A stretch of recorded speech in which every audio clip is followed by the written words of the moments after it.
Without the enhancement of the industrialized age towards the technology we're so privileged to endure with, the life of the medieval times person was met with constant fear and assurance of religion. After all, once it was nighttime and you couldn't see anything in the dark, you were always afraid of something. Hi, my name is Jessa, and these are the top 10 reasons why you'd never survive medieval nightlife. Number 10. Sleepless night. As a peasant or a farmer, which would make most of the population, or even as a monk, you'd be left with sleeping on bare hours only to wake up again to tend to your farm. A lot of people suffered from insomnia as well as sleep deprivation in order to get the work done throughout the morning and the day. But there are people who do take naps time to time.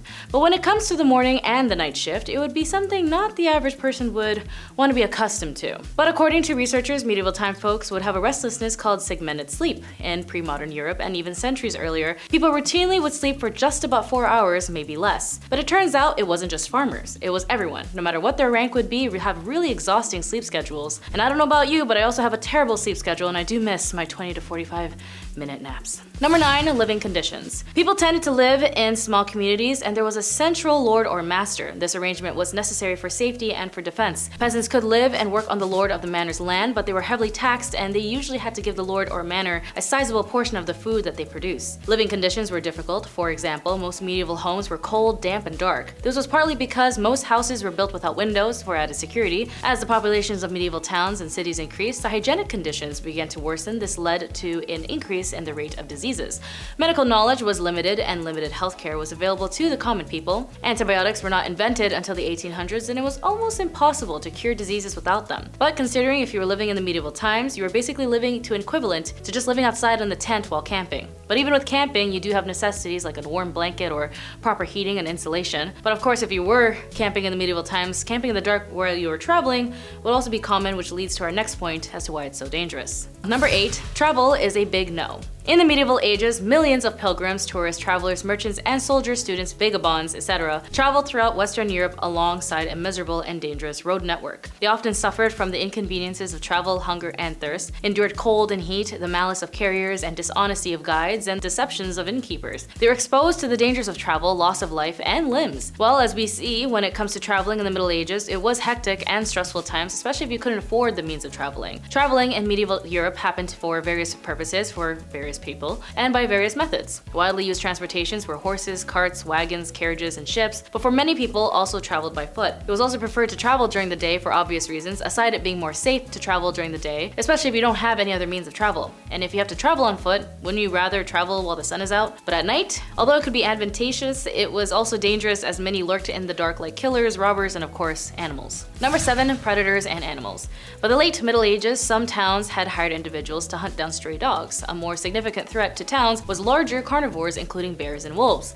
After all, when it comes to the furs and meats, they were all essential to survival in the time. But considering traveling at night, these animals would also be out and about, and you'd have to take that into consideration. So let's break this down. At number 10, we had sleepless schedules that were the average person could only have a bare minimum of 4 hours or less of sleep. And if you did have a bad living condition, needed to get to work in the morning into the field, you'd go to bed around 9 p.m., wake up at midnight or at 1 a.m. to get ready for work the next day. And if it involved for you commuting and you have to go at night and you didn't have a carriage or a donkey or some form of transportation, you'd have to go by foot. So if you come across a bear or a wolf or a coyote or any other mysterious predators at night, not only are you sleep deprived, broke, and hungry, you're also just done for the day. Number 6. Hunting. As we mentioned in number 7 when it came to hunting for food, when it comes to hunting either night or day, one account and researchers found this. In 1945, the aldermen of a ruin took measures to repel wolves prowling around the town walls. Wolves penetrated the bounds of the Evreux in 1400, most likely attracted by the concentration of animal waste and dead stock generated by the urban population. Wolves emerged from the woods surrounding Paris,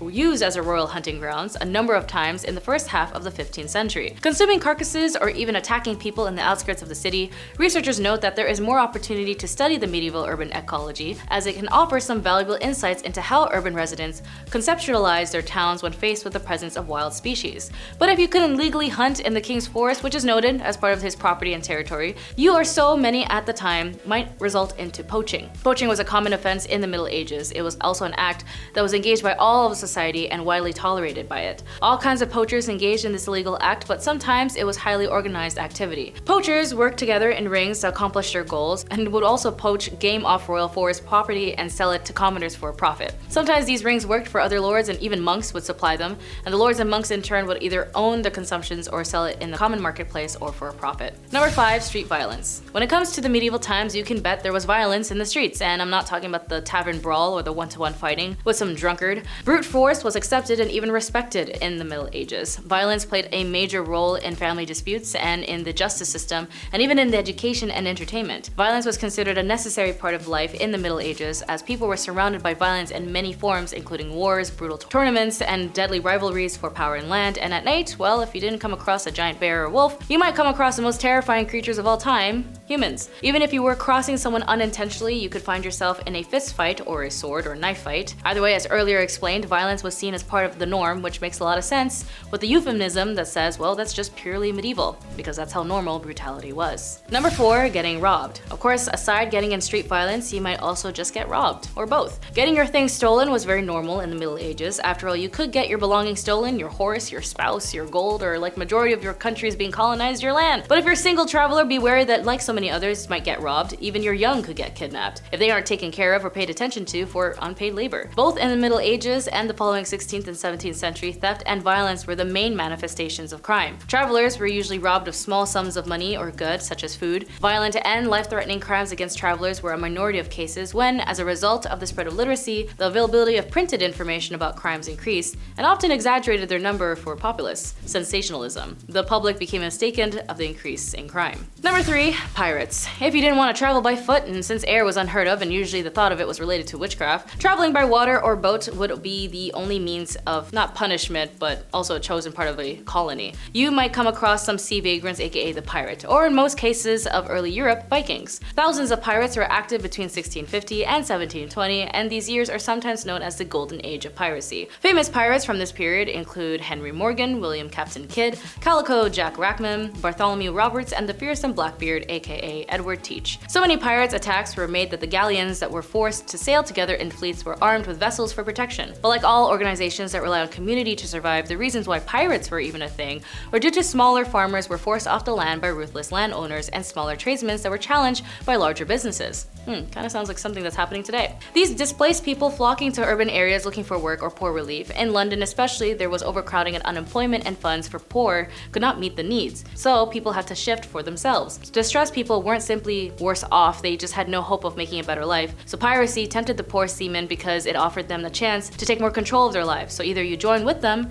or become a victim. Number 2, Mafia. Speaking of organized crime, yes, the Mafia was actually a pretty big thing in the medieval times as well. The Mafia owns its origins too and drew its members from the many small private armies and mafiae that were hired by absentee landlords to protect their landed estates and from bandits in the lawless conditions that prevailed much over of Sicily throughout the centuries. And if you owed the Mafia money, then they would definitely send out an assassin or just hire a poor peasant to get rid of you. Types of Mafia, though, unlike Goodfellas, would include the nobility themselves. They were often empowered to act with impunity in their own lands. Many of them indulged in this sort of thuggish behavior, perhaps not unexpected by power-tripping heavily armed young men without much else to do. It was even much worse on campaign, where they and their men would go off on pillaging sprees to seize food, valuables, hostages, and other plunders from the local populace with some knights, or so-called robber knights. Even doing this during peace times, mercenary bands were also a bit like the nobility, as they were heavily armed young men enforcing their will on the populace. Although they seldomly had any kind of legal authority, they could be troublesome to remove since they're basically a small army unto themselves. And finally, number 1, dying. And lastly, this does cover everything on this list, but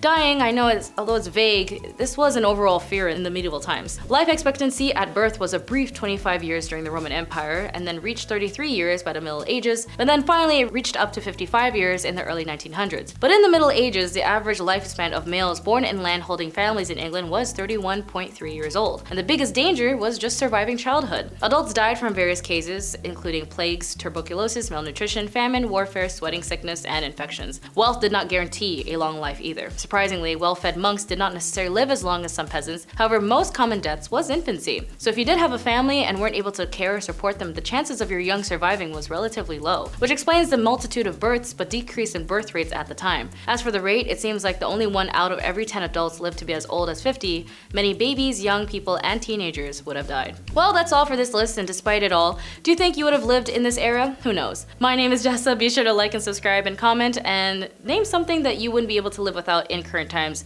if you did live in the medieval times. See you around. Bye.